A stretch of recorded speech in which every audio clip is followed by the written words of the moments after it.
عشق مرشد میں شاہمیر اپنا نام بدل کر رکھ لے گا فضل بخش. وہ اپنا نام اور شناخت بھی بدل لے گا کیونکہ اس کو پہلی نظر میں شبرا سے محبت ہو گئی تھی اور وہ شبرا کے عشق میں اپنے آپ کو بدلنے کا فیصلہ کرے گا. شبرا کی مرضی کے مطابق خود کو ڈھالنے کے لیے شاہمیر نے اپنی عیش و عشرت والی زندگی چھوڑ کر ایک غریب انسان کا روپ دھار لیا. کہ شبرا کو میروں سے شدید چڑھتی اور ایلیٹ کلاس لوگوں کے ٹینٹرمز اس کو بالکل پسند نہیں. اس کو ایک سیدھا سادہ چاہے وہ غریب ہی ہو مگر ایماندار انسان پسند ہے جس کے ساتھ اپنی پوری زندگی گزار سکے. اس لیے شاہمیر نے اپنے آپ کو ایک غریب بنا لیا اور اس کی نظروں میں خود کو معتبر بنانے کے لیے اور ایکسیپٹیبل بنانے کے لیے وہ اپنی زندگی کو بالکل بدل لے گا. شاہمیر نے غریبوں کی زندگی کو قریب سے دیکھنے کے لیے ایک لوکل بس میں سفر کیا اور ایک لوکل چائے کے کھوکے پر چائے پی تاکہ اسے پتہ چلے کہ غریب آخر کس طرح سے زندگی گزارتے ہیں. یہی سے اس کو آئیڈیا آئے گا کہ وہ ایک اپنی دکان کھول لے. مگر پھر اس کو پتہ چلتا ہے کہ شبرا کے والد نے ایک دکان کھولی ہوئی ہے تو وہ سوچے گا کیوں نہ میں اس دکان میں ایز اے ورکر کام کر لوں تاکہ مجھے شبرا کے والد کے ساتھ ٹائم گزارنے کا موقع ملے اور میں ان کی نیچر سے واقف ہو جاؤں اور ان کی منظور نظر بھی بن جاؤں.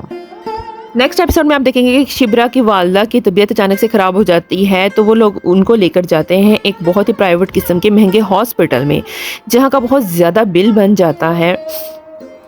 تو شبرا کے والد اپنے ملازم فضل بخش کو بھی اپنے ساتھ لے جاتے ہیں لیکن جیسے ہی شبرا شاہمیر کو دیکھے گی وہ کہے گی تم یہاں تک پہنچ گئے میرا پیچھا کرتے ہوئے. تو شاہمیر کہے گا نہیں میں تو فضل بخش ہوں اور میں تمہارے والد کی دکان پر کام کرتا ہوں. تو شبرا اپنے والد کو بتائے گی کہ اس کا نام فضل بخش نہیں اس کا نام کچھ اور ہے کیونکہ یہ کب سے میرا پیچھا کر رہا ہے. تو اس کے والد کو جب پتہ چلے گا کہ شاہمیر نے اپنی شناخت چھپائی ہے تو وہ اسے بولے گا کہ نام کے بدلنے سے کچھ نہیں ہوتا تمہیں اپنا نام نہیں بدلنا چاہیے تھا. تو شاہمیر بتائے گا کہ نہیں میرا نام شاہمیر ہے اور پیار سے مجھے فضل بخش بھی کہتے ہیں میں نے جھوٹ نہیں بولا. یہاں شاہمیر اپنے آپ کو بڑے آرام سے ڈیفینڈ کر لے گا اور اپنے آپ کو سچا ثابت کرے گا کیونکہ اس کو پتا ہے کہ شبرا کے والد کو جھوٹ بولنے والے انسان سے سخت نفرت ہے. اس لیے وہ اپنے آپ کو سچا ثابت کرے گا اور شبرا کا والد اس کی بات پر یقین بھی کر لے گا.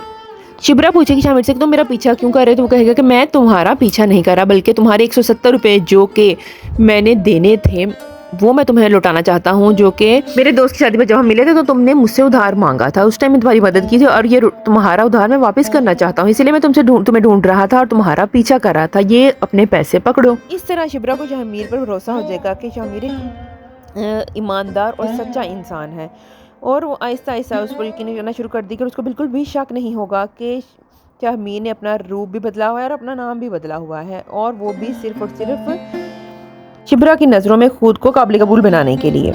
آہستہ آہستہ شبرا کے سامنے شاہمیر کی ایمانداری اور سچائی سامنے آتی رہے گی جس کی وجہ سے وہ آہستہ آہستہ شبرا کے دل میں شاہمیر کے لیے ایک سافٹ کارنر پیدا ہو جائے گا اور وہ اس کی طرف نہ چاہتے ہوئے بھی اٹریکٹ ہو جائے گی. اور شاہمیر یہی تو چاہتا تھا جب وہ دیکھے گا کہ اب شبرا بالکل میرے قابو میں آ چکی ہے اور وہ بھی مجھے پسند کرنے لگی ہے تو وہ اپنی اصلیت اس کے سامنے کھول دے گا کہ میں امیر انسان تھا مگر میں نے صرف تمہاری خاطر اپنے آپ کو چینج کیا تاکہ تم مجھے ایکسیپٹ کر لو. اس کے بعد شبرا کا کیا ری ایکشن ہوگا یہ تو پتہ چلے گا آنے والی ایپیسوڈز میں.